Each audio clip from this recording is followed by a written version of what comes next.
So, you're looking to get into Bitcoin mining, but you don't have a lot of money to spend. Or you've realized by now that the miners have already purchased all of the good GPUs, and you're stuck looking at the low-end section of Newegg, and you're wondering, are these GPUs any good for this? Well, I don't know if you know this, but you can't really mine Ethereum, which is one of the more popular currencies, using graphics cards that only have 2 gigabytes of VRAM. The DAG file that's associated with mining Ethereum is just too large for these GPUs to handle, which means that the entry-level GT 1030 from NVIDIA and the RX 550 from AMD are out of luck when it comes to making money with the most popular cryptocurrency during this mining frenzy.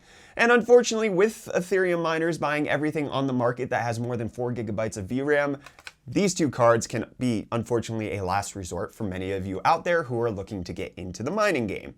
So does that mean that they're useless for mining? Not at all. It's just a matter of making sure that you're hitting up the right currencies.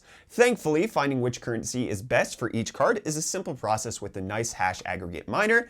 And today, since Wootware sent over both of these GPUs for me to check out, I decided to put together a helpful guide for both of these cards to let you know what to expect if you want to mine with either of them. The appeal for either card is definitely there, if you want to buy one or two for mining, that is. They both cost under $100, both don't require an extra power input, and both can be found in single slot varieties, although the RX 550 from PowerColor that I have is a bit thicker. In other words, there's a lot to love about these lower end graphics cards, but what's their ROI in terms of mining? As of right now, it's definitely not as good as some of the higher end cards like a GTX 1060 or RX 480 when you're paying those off in under 3 months in the current Bitcoin market. But let's get down to numbers and the specifics. What currencies can you mine effectively, and how much will you earn?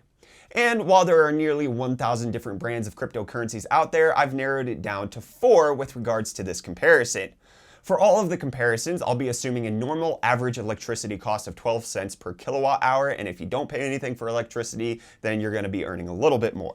But let's start with one of the lesser known currencies first, Decred. Both the GT 1030 and RX 550 put up respectable hash rates with 480 and 275 megahash per second respectively, which at current exchange rates would net you a profit of 48 cents per day on the GT 1030 and 18 cents per day on the RX 550. Keep in mind that those profit amounts are taking the 30 and 50 watt power draws of the cards into account.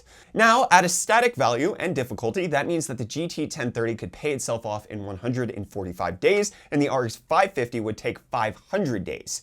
However, as I mentioned in my Noob's Guide to Bitcoin Mining, for future calculations like this, you should really take into account the difficulty rate increasing. Unfortunately, with the volatility of Bitcoin recently, predicting the future difficulty is harder than ever, and the calculator that I use even has some negative difficulty rates being included just due to the recent fluctuations. So while I can't predict what the future might hold, Decred definitely doesn't look like a currency you should be mining with your RX 550.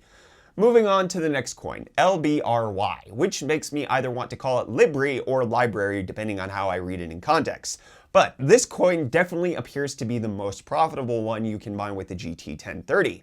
With a hash rate of 48.94 megahash per second and a power draw of only 30 watts, you're looking at making 65 cents per day with this currency and payoff time of only 107 days, or just over 3 months, which is a reasonably good ROI.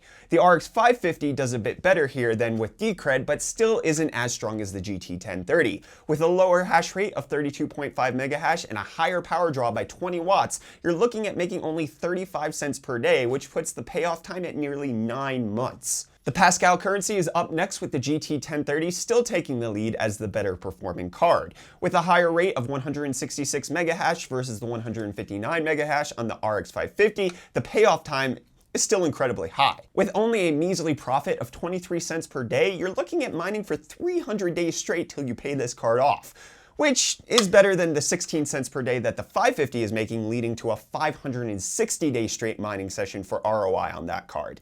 Neither seems to be the proper card to be mining Pascal with right now. This leads me to the currency that the RX 550 actually performs better in, Zcash. The RX 550 performs about 70% better than the GT 1030 here, netting 69.05 hash per second or sol per second depending on what you want to call it, which means the RX 550 could be netting 50 cents per day after electric costs, putting it at a 180-day or 6-month payoff period. The GT 1030 with its 39.805 hash rate comes with a profit of 28 cents per day and a payoff period of 250 days. So let's jam all of this information together into a few different charts. Based on the GT 1030's performance and power draw and price, the best currency you could be mining right now is LBRY, which should lead to you paying off this mini card in just 108 days based on the US price of $70 or 141 days based on the South African price of 1,199 Rand. The RX 550 would be best for mining Zcash and has a payoff time of 180 days with the US price of $90 or 207 days with the South African pricing of 1,349 Rand. However, with the GT 1030, you could be mining the less profitable Decred and still pay it off in a shorter amount of time than the RX 550 can with its most profitable setup. Given all of the data that I've compiled from benchmarking these cards, it appears that there's little reason to pick up an RX 550 for mining. From its higher price to its higher power draw to its worst performance, it has all of the markings of unwise investment when you compare it to Nvidia's low-end offering. And even if you don't buy the Power Color RX 550, which retails for about $90 and is roughly average, and instead picked up the cheapest one going for $83, that $13 increase over the GT 1030 still makes it so that you're paying off this card well after the GT 1030 has turned its own profit. However, please keep in mind that I'm just talking about mining performance. I haven't at all pitted these two low-end powerhouses against each other in terms of gaming, so this video isn't commenting on that at all. So be sure to hit that like button if you want me to do a low-end throwdown between these two cards in gaming. Also, I want you all to keep in mind a few things with regards to this video.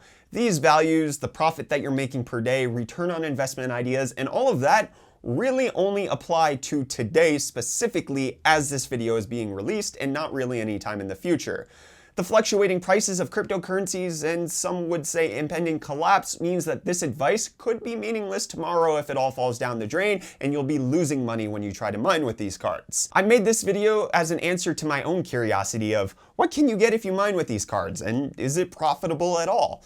This video by no means is to suggest that you should start building mining farms with the GT 1030 given that it beats the pants off of the RX 550. But if you already have one of these GPUs or were looking to buy one anyway, you should absolutely be able to mine with them right now and make a little bit of cash off of them. However, if you are looking to buy either one of these cards and live in South Africa, Wootware should be your go-to store. With fantastic prices on these low-end GPUs, as well as the other higher-end SKUs when they're back in stock after the mining frenzy, and fantastic customer support, Wootware is an easy one-stop shop for all of your PC building needs. From building a new mining system to a system upgrade, Wootware has everything you need to woot up your rig. So if you're in South Africa, head on over to wootware.co.za to check them out. The link will be in the video description. Alright guys, that's going to wrap it up for this video on the mining comparison between these two GPUs. Let me know if you found this video helpful at all by hitting that like button down below and subscribing if you're new around here. Also, let me know down in the comments what further comparisons you'd like to see, whether it's between these two cards or with mining in general or anything at all. Tell me your thoughts down below. I'm Brett with the UF Disciple channel. Thank you so much for watching and I'll see you guys in the next video. Cheers.